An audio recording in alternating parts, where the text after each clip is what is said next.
What is up, Packers fans, and welcome back to another edition of the Daily Draft. I am your host and the publisher of Packer Report, Ross Uglem. Today we are brought to you, as always, by Brewski Light Lager from Badger State Brewing, a beautiful place just minutes away from Lambeau Field.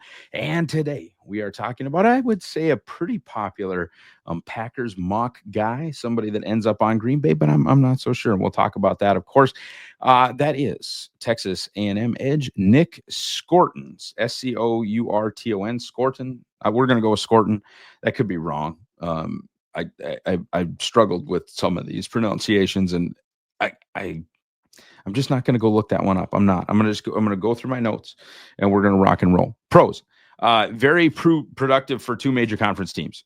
He had 42 pressures for Purdue in 2023, and he had 36 pressures for Texas A&M while playing on, a line with Shamar Stewart, a line with a couple of different guys that are real pro prospects. I think there was a tackle too, a defensive tackle. Now I'm getting all goofed up because I think they have like the same names, or there's some sort of like crazy overlap in the Texas A&M names. Now I'm getting all goofed up. So Scourton, and then Shamar Stewart, and then there's another. Like it doesn't matter. You know what? We've almost lost the thread on this one. We're gonna just keep on going here. Nic Scourton led the Big Ten in sacks in 2023. So I mentioned the pressure numbers. The sack numbers were also good. I believe that was 10. And that could be the way that like College Reference marks it, where there's half sacks. I'm not sure about PFF, where there are no half sacks and every sack is just one sack. That's how I prefer to count them. But he did lead the Big Ten in sacks in 2023. Speaking of PFF, he graded out very well as a run defender. We'll get into some of that and why it actually might be a good fit for Green Bay, but why other teams might not love kind of the way that he does defend the run. He is thickly built. That is, you talk about a team that loves density and guys that are hard to move. That is Nic Scourton. They're not a big fan of these lengthy, skinny, bendy edge rushers that I love. They like ass kickers. They like run through your facers. And I think that's kind of what Nic Scourton is. And you look at his body type, he's going to be tough to move. It's going to be easy for him to get up field. Just in general, he is a he's not a speed rusher by any stretch when you look at his body type. He can and does get upfield. He's a penetrator both in the run game and in the pass. He is disruptive in the other team's backfield, and we love that from our pass rushers, and that's why I think this kid can be a long-term starter. We'll talk about some of that in a little bit, but I do like him as a real impactful NFL football player. He is effective as a bull rusher. As I mentioned, he's dense in a way that he can kind of get into guys and convert speed to power and impose his will. And that's sort of been the way the Packers have prioritized their pass rushers, is the ability to go upfield, the ability to go through guys, and as opposed to my kind of pass rushers that go around guys, right? They're really into kind of the type of player that Nic Scourton is on film.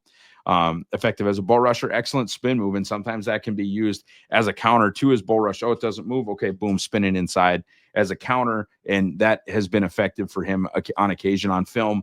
I think that's a good tool to have in his tool chest. And as you love with all pass rushers, he's a high motor, high effort guy. Not all pass rushers are high motor, high effort. In fact, you'll get guys that are frustrating in that way, but that is not Nic Scourton. He has the constant burn and go that you love to see in your pass rushers. You know what else you guys should go and do? That is buy the Green Bay Draft Guide powered by Packer Report. Use promo code DAILY for $1 off. And support the boys. It's the number one way to support us, myself, Jacob Westendorf, Jacob Morley, all friends here, the Pack-A-Day programming. And you'll get everything you need to be ready for draft weekend. 225 plus Packers player profiles with Packers fits in all of those draft profiles. You'll have my Packers specific big board, you'll have Jacob Morley's tiering system that really allows you to narrow down who you're looking at and who you're paying attention to. It's just the best resource. I mean, I want you to buy all the team specific draft guides, especially the ones for the Packers, but we really believe that ours is the best. And we appreciate those of you that have kind of gone on the journey with us. And shoot, tell a friend, tell 3 friends. We'd love that. Cons. Nic Scourton, he's built thickly, but he does not have the length that most teams are looking for in a typical first or second round pass rusher. He's not 6'6". He doesn't have 35-inch arms or a whatever inch wingspan, 77-inch wingspan. He doesn't have that. He is he's a shorter, stockier. He's just a goofy shape for a pass rusher. I don't know how else to explain it, but that's kind of how I'm explaining it. On film, to me, he looked a tick slower at Texas A&M than he did at Purdue. It looked like he had a little bit more snap at Purdue. I don't know if that's an an injury issue. I don't know if that's a level of competition issue where he just looked faster in the Big Ten than he did in the SEC. I don't know if I'm buying that. He looked snappier to me on film when he was at Purdue. Not a bendy edge, not super flexible in the hips or the waist or the ankles. He's not bursting off the line, turning the corner on a tackle and coming and swiping out your quarterback. He's got to go through your tackle. He's not going around your tackle. Plays high, especially for a prospect that isn't particularly tall. That's a little bit frustrating when watching him. Mark McCarthy would be talking about pad level. More of a penetrator as a run defender. And that'll work out in the Hafley scheme, right? Where you are spilling as an edge and you're trying to get your strong safety and your corners and your nickels involved in outside run defense if teams are going to run sweeps and stuff like that. The Packers want you to get upfield and be disruptive. They like to shut the running game down that way. He'd be great against the run in Jeff Hafley's system, and he might be a fit for them. He's not the size and shape of what they normally like to do at edge rush, but there are reasons to believe that they very well may be interested. Okay. To that end, the con part of that is that systems that aren't Green Bay's, which the 31 other teams, not that nobody else runs Hafley's system, but I don't know if folks would like how obsessed he is with getting upfield. And frankly, I don't know how much at his size he can just hold up as a contained player and be strong at the edge, be strong on the point of attack, not let anything outside him while not getting so wide as to allow a cutback lane. Like, I don't know if he's that guy. And the Packers don't care, but other teams will. We don't know anything yet on the testing side. I'd have to look again, but I don't think he ran anything at Indy. I don't think we know anything. 40, 3-cone time, whatever. Like all of everything I just said is based on film. And while that's important, freak shows are the tops at pass rusher. And people get mad about that. And it's the Underwear Olympics and all that. Go look, man. The freakest freak show position is pass rushers. And we just don't know with Nic Scourton. We just don't.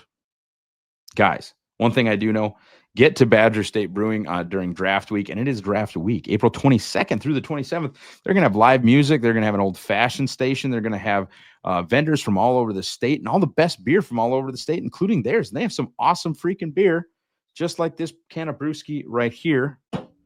Go visit Badger State during the NFL draft, which, by the way, is in Green Bay. Packers fit, to me, seems short and stocky for what they like.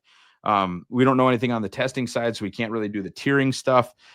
He'd have to be pretty good in the broad jump, I think, to show explosiveness, and then the 3-cone to show agility. Maybe Hafley wants him just because he gets up the field so well. To me, though, it does seem like an unlikely fit.